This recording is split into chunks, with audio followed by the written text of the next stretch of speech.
Salve, minha gente! Sejam bem-vindos a mais um Bíblia para Preguiçosos. Eu sou Eric Camacho e no vídeo de hoje nós vamos dar continuidade à leitura do livro da Sabedoria. Se você está comigo, por favor, assista ao vídeo até o final, deixe o seu like e inscreva-se no canal. Quarta parte, a natureza participa da libertação, capítulo 16, as duas faces da ação de Deus. Por isso, os egípcios foram justamente castigados com seres semelhantes e atormentados por numerosos animaizinhos. Em vez de tal castigo, tu beneficiaste o teu povo, e para lhe satisfazer o intenso apetite, tu lhe trouxeste codornizes, alimento extraordinário. Desse modo, enquanto os egípcios ficavam famintos e perdiam o apetite natural, enojados com os bichos que lhes tinhas enviado, as pessoas do teu povo, depois de passarem um pouco de necessidade, repartiram entre si um alimento extraordinário. De fato, era preciso que os opressores sofressem carestia inevitável. Ao teu povo, porém, bastava que lhe fosse mostrado como os inimigos estavam sendo atormentados. Castigo que educa. Quando caiu sobre eles a fúria terrível das feras, e morriam mordidos por serpentes tortuosas, tua cólera não durou até o fim. Foram assustados por pouco tempo e como correção, mas receberam um sinal de salvação, para lhes recordar o mandamento da tua lei. Quem se voltava para o sinal era salvo, não pelo que via, mas graças a ti, o Salvador de todos. Desse modo, convenceste os nossos inimigos de que és tu quem livra de todo o mal, porque eles morreram com as picadas de gafanhotos e moscas, e não houve remédio que os salvasse, pois mereciam ser assim castigados. Quanto aos teus filhos, nem mesmo as presas de serpentes venenosas conseguiram vencê-los, porque a tua misericórdia interveio e os salvou. Para que se lembrassem de tuas palavras, eram mordidos e logo depois curados, para não caírem no profundo esquecimento e serem excluídos de teus benefícios. Não foi erva nem unguento que os curou, e sim a tua palavra, Senhor, que cura todas as coisas. Sim, porque tu tens poder sobre a vida e a morte, e fazes descer as portas do reino dos mortos e de lá subir. O homem, na sua maldade, pode matar, mas não é capaz de fazer voltar o espírito que se exalou, nem libertar a alma que foi recolhida no reino dos mortos. A natureza serve ao projeto de Deus. É impossível escapar de tua mão. Os injustos recusavam reconhecer-te, e tu os açoitaste com a força do teu braço. Foram perseguidos com chuvas estranhas, granizo, tempestades violentas e devorados pelo fogo. O mais surpreendente foi que, na água que apaga tudo, o fogo ardia mais ainda. É que o universo é aliado dos justos. Às vezes a chama se abrandava para não queimar os animais enviados contra os injustos. Desse modo, eles podiam ver e compreender que estavam sendo perseguidos pelo julgamento de Deus. Outras vezes, mesmo dentro da água, a chama ardia mais forte do que o fogo, para destruir os produtos de uma terra injusta. Ao teu povo acontecia o contrário. Tu o alimentavas com o alimento dos anjos, oferecendo-lhe do céu o pão já preparado, que proporcionava todos os sabores e satisfazia os gostos deles. Esse alimento mostrava a tua doçura para com os teus filhos. Ele se adaptava ao gosto de quem o comia e se transformava naquilo que cada um desejava. A neve e o gelo resistiam ao fogo sem se derreter.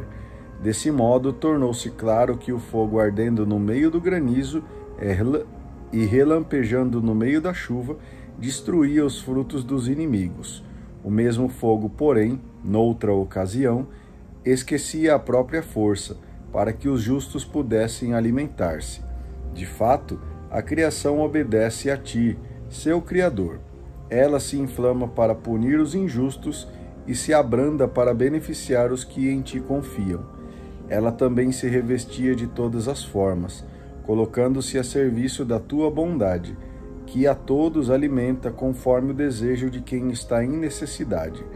Dessa forma, Senhor, os teus filhos queridos aprenderam que não é a produção de frutos que alimenta o homem, mas é a tua palavra que sustenta os que acreditam em ti. Pois aquilo que o fogo não devorava, logo se derretia ao calor de um raio de sol. Desse modo, eles ficaram sabendo que é preciso levantar-se antes do sol para te agradecer e invocar-te desde o raiar do dia. Ficaram também sabendo que a esperança do ingrato se derrete como a geada de inverno e se espalha como a água que não é utilizada. Capítulo 17. A escuridão da má consciência. Teus julgamentos são grandes e difíceis de compreender, por isso as almas sem instrução se extraviaram.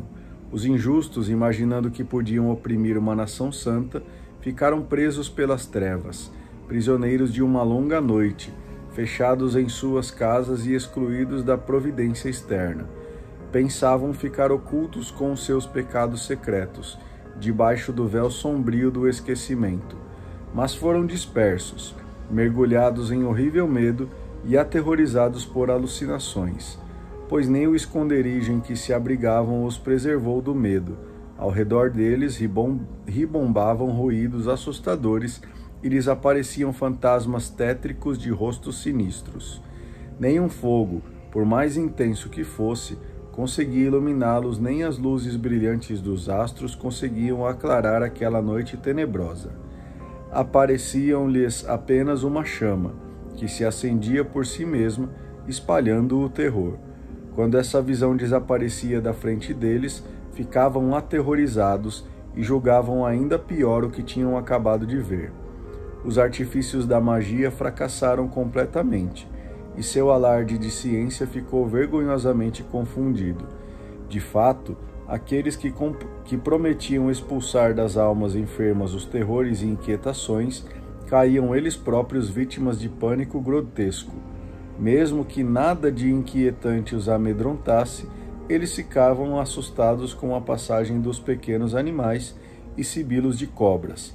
Caíam tremendo e recusavam olhar o próprio ar, coisa impossível de ser evitada.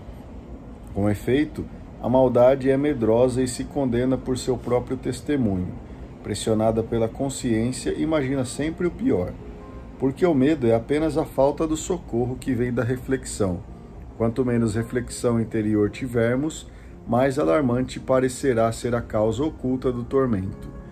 Durante aquela noite, realmente incapaz, saída das profundezas do impotente reino dos mortos, e todos entregues ao mesmo sono, eles eram, ora perseguidos por fantasmas monstruosos, ora ficavam paralisados pelo abatimento da alma, invadidos pelo terror inesperado e repentino que caía sobre eles.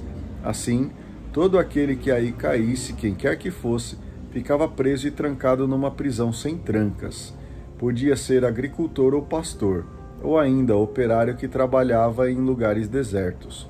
Surpreendia a pessoa que caía na fatalidade inevitável, porque todos estavam acorrentados pela mesma corrente de trevas. O assobiar do vento, o canto melodioso de pássaros na ramagem frondosa, o murmúrio da impetuosa água corrente, o ruído surdo de rochas caindo em avalanches, a correria invisível de animais saltitantes, o rosnar das feras mais selvagens, o eco retumbante das cavernas das montanhas, tudo isso os paralisava e os enchia de terror. O mundo inteiro, iluminado por luz radiante, se entregava aos seus trabalhos. Somente sobre eles se estendia a noite profunda, imagem das trevas que os deviam receber. Contudo, eles mesmos eram para si próprios mais pesados do que as trevas. Muito bem, eu agradeço a você que acompanhou a leitura até aqui comigo. Informo que no vídeo de amanhã terminaremos a leitura do livro da sabedoria e a gente se vê amanhã. Não deixe de deixar o seu like, de clicar em inscrever-se e de fazer o seu comentário. Um grande abraço e tchau!